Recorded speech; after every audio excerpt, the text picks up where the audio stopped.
For someone who loves to eat, music plays in your head when you take that perfect bite. Your taste buds follow the rhythm, hitting all the right notes. But when you think about a really enjoyable meal and you mix in the concept of healthy food, do you ever think it's a combination that's out of tune? And that's what we're dishing up in this episode, Gastronomy. We're diving fork first into the world of gut gastronomy, where delicious meets nutritious, and your belly's best friend is on the menu. From funky fermented foods to fiber-packed feasts, we'll show you how to make your gut happy while keeping your taste buds entertained.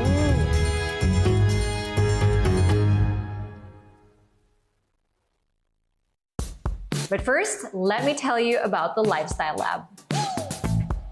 As a lifestyle journalist for many years, I've developed a personal passion to explore the ever-evolving world of health, wellness, beauty, and fashion.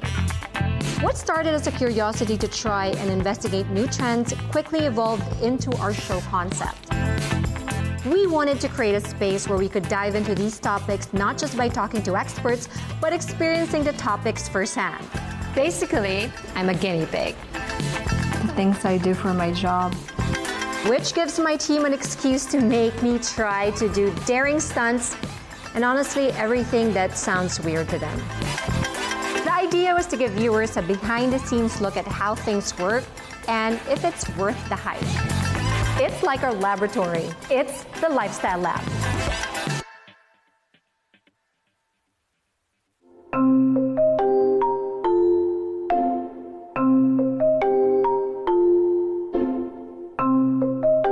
So this is when I enjoy being a guinea pig.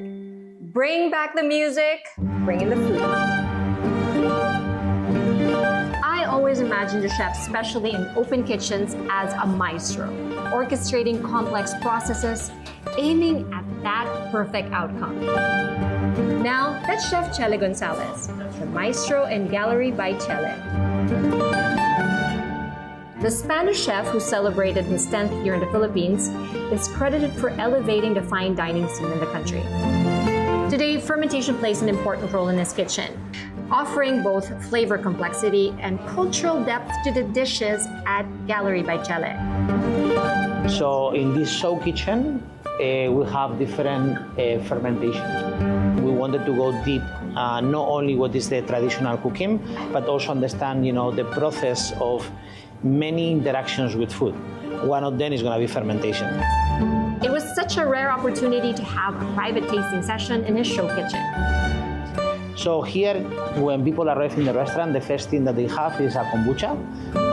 So that it is extremely tasty, it refreshing, is, yeah. Yes. Not sweet, but at the same time very healthy, full of probiotics. Cheers. Cheers.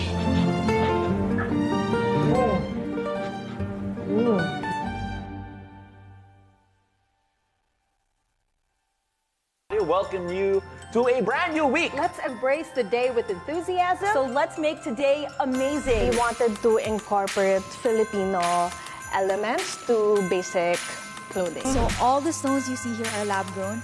We have lab-grown diamonds, rubies, sapphires, emeralds. Y, up, L, and hit. Very good. I wasn't collecting, it's just that these are all part of my life. It's a beautiful day, 7 a.m. on BNC. Your newest source of news and information. That's it? Follows you everywhere, every day. Wow. Oh man. On cable and free TV. Online. He joins us from the Batasan Commercial. On mobile. Simulan na natin ang agenda.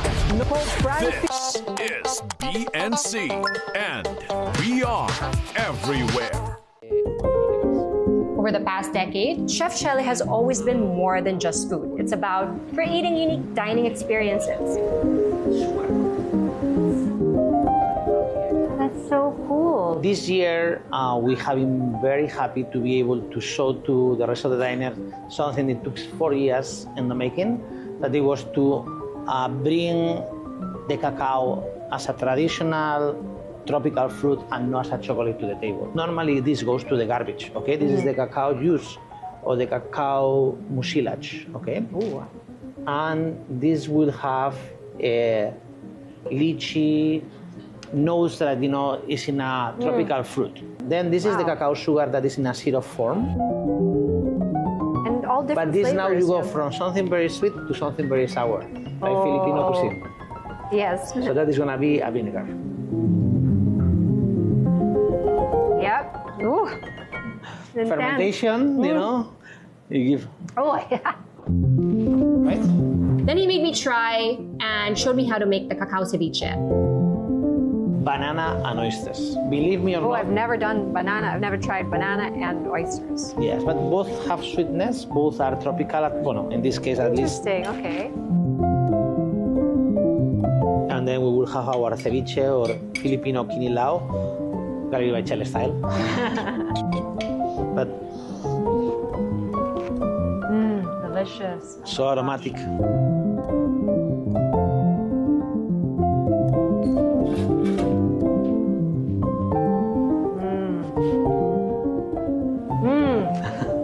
It's very complex. I love it. It's wonderful. Then he ended it with a mucilage and cacao champagne.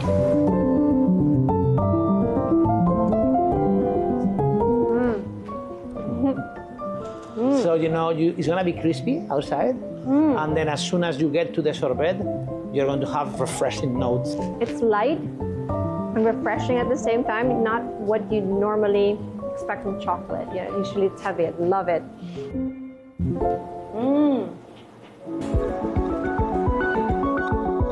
The use of fermented food in fine dining degustation meals adds complexity, depth, and unique flavor to dishes. It helps to give it that umami flavor. You can apply fermentation to innovation. I think in the last 10 years, the approach of cooks going beyond the walls. Before our job, it was only be in the stove, chopping onions, and I think we understand that our role can be much more interesting than that. So we partner sometimes with scientifics, with biologists, with different fields to really understand cuisine or food in a different level. Fermented food has been used in many cultures and cuisines for centuries as a way of food preservation. Even more so now that fermented food is gaining attention and appreciation for their health benefits, particularly to gut health. But hold on, eating one meal with fermented food won't necessarily heal your gut, because the gut topic is a complex one. So to help us understand, we spoke to internist and certified functional medicine Dr. Oyi Balburies. He claims that there's no magic pill for gut issues. 70% of our immune system, the one that defend and that repair our body, why we recover from any disease or why we recover from any injury, 70% of our immune system is inside our gut. So if you compromise that gut, definitely that will compromise your overall health. When you say food, it's supposed to nourish our body. It's supposed to provide the specific nutrients that our body needs. But because each one of us have unique requirements, because one of the most important part or component of this particular gut health are the trillions of microorganisms residing in our body.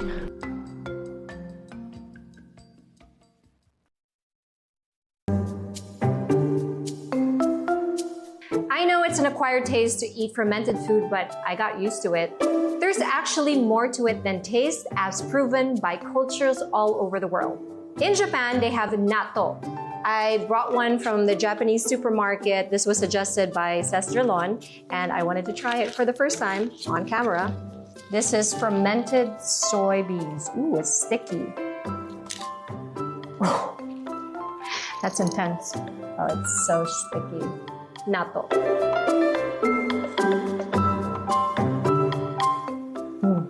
I don't know how I feel about it. It tastes like strong cheese. I could take it. I can get used to it. In Korea, there's kimchi. And in the Philippines, we have buro, achara, and many others. I personally eat fermented food at breakfast. It starts with sauerkraut and my avocado toast. I am a regular at this place that has a sourdough starter that is 161 years old. Chef Ruribon tells me 95% of their menu is made with fermented food. It's not just an occasional ingredient here. It's really it's a key part of almost every dish on the menu, adding layers of flavor and gut-friendly benefits. They've taken this traditionally upscale culinary technique and made it approachable for everyday meals. You know, a way of preservation and also a way of developing flavor as well. Yes. Which is usually done in a fine dining, more upscale dining sense. And here we're introducing it to a more casual setting. Like a day-to-day meal. Which is not the usual foods that you find in brunch cafes. Yes. So, you know, that's I like what that. we do. We try to make something different. And he's right. From the zesty tang of their lacto-fermented veggies. This is a fermented chili sauce. Yum. Oh, yeah.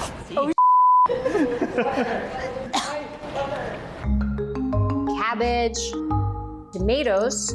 So ketchup homemade, Oh made my from God. native tomatoes from Benguet. Yummy.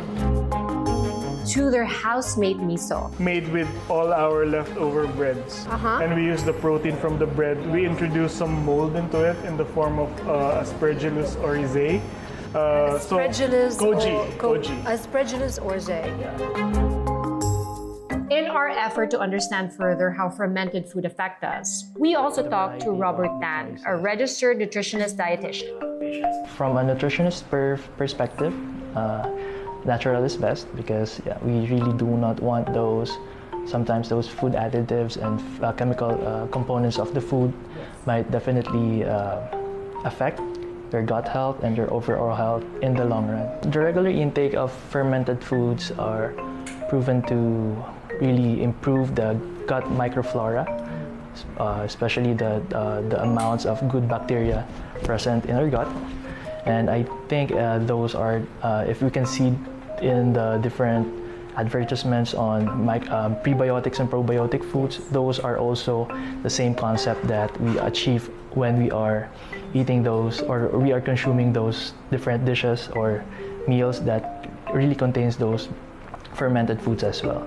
So in the long run, it can strengthen your gut health. It can help promote positive balance when it comes to the gut microflora. Positive balance meaning there will be more of those good bacteria rather than the bad bacteria. Yes. And I think that's the best benefit that we can get if we achieve the consistency when it comes to eating those fermented foods. Sugar feeds bacteria. The team in Maker Made also showed us how to make tepache, a fermented pineapple drink that's from Mexico. Yum, I like it. Then Chef Ru taught us how to make yogurt from scratch. Then I met Kobe, a 161-year-old sourdough starter. It's alive. It actually is alive. It's alive. It came from a chef friend of ours, passed on to him as well. It has been passed on to different bakers. It all starts with feeding the sourdough starter, basically a mixture of flour and cold water that kickstarts the fermentation process. So it's gonna double in size. It's gonna build gas. The bacteria in the starter that we put, it's gonna start digesting through the sugars, through the starch, through the carbohydrates that's in the flour. With a little TV magic, Chef Paolo showed me a dough that's proofing for 6 hours. Salt is a very important ingredient here as well, not only for flavoring, but also it kind of controls the fermentation. It inhibits some of the unwanted bacteria to grow. And gave the dough a good knead. go ahead and you can use your hands and just get in there and mix. Yes, okay. Or you can use the claw method. at least cut this. So the claw. So you're basically squeezing the starter in to the flour. You want a high five? Sure. High five. So like any fermented product, sourdough is it underwent a process.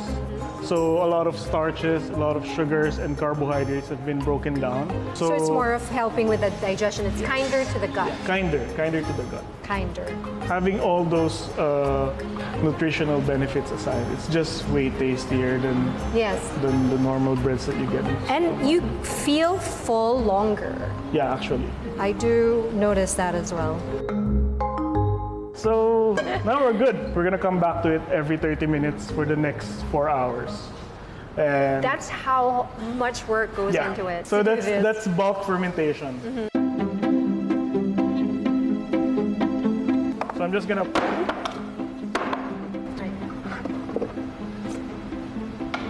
put our dough down. Right? Awesome. That looks good. Okay.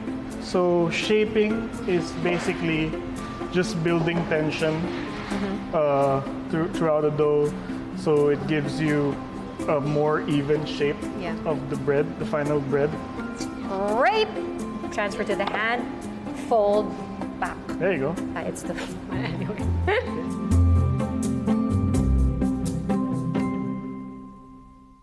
I only eat sourdough because I don't get bloated when I eat it. Oh, it smells so good. I mean, I would admit that there's a lot of work that goes into making this bread, but I have to say it's worth it. We learned that fermentation isn't just about adding a tangy twist with deep umami. It's a process that enriches nutrients, boosts probiotic, and supports digestion. All the chefs we met have mastered the delicate art of fermentation, turning simple ingredients into gut-friendly dishes. Their approach to food is a perfect example of how flavor and health can perfectly blend together.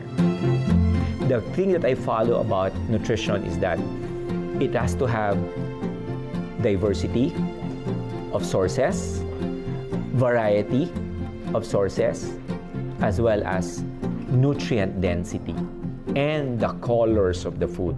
Those are the 4 parameters that I look at in each and every plate for me to consider it as a healthy, nutrient-rich meals.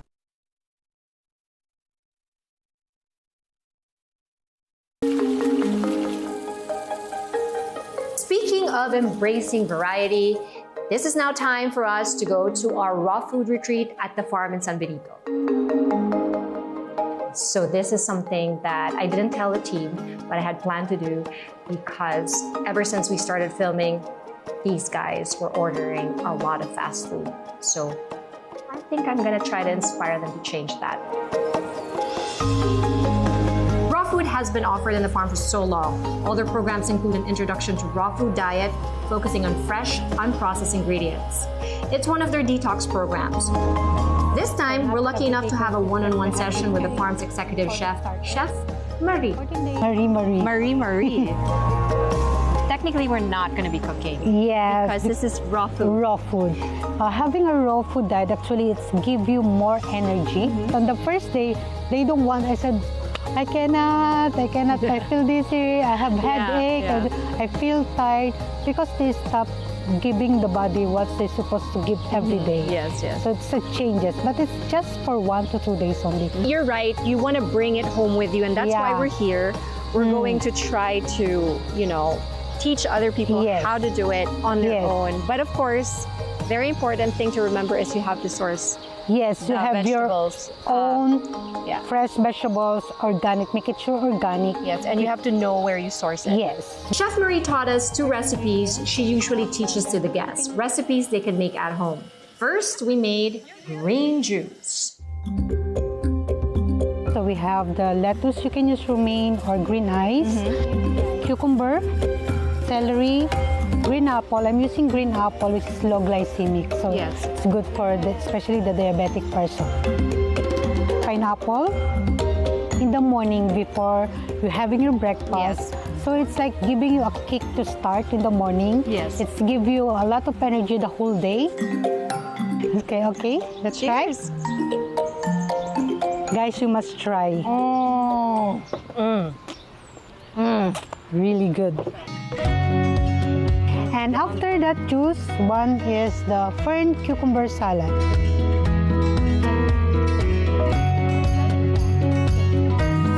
We even pick the ingredients ourselves from the herb garden. There's something amazing about picking your own food and knowing where it comes from. It's even better if you grow it. Also, you get them really young. So when they're just sprouting, eto siya. Yes. Is this good? Pwede pa siya. Wow, I'm good at this now. I can spot them. Need tomato, onion, and then for the dressing, I'm using local citrus, which is calamansi, mixed with coconut nectar. And sweet and sour. Yum. Yummy. So you just Yum, add yum, it yum. here. Okay, so you just like this.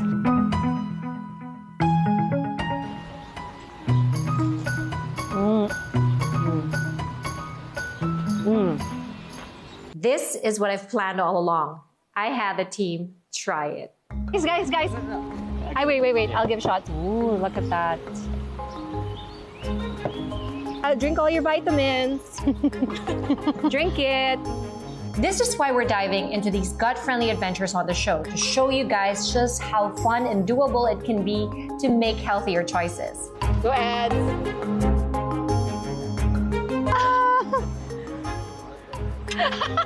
Yum? Yum. No. It's good, right? Yeah.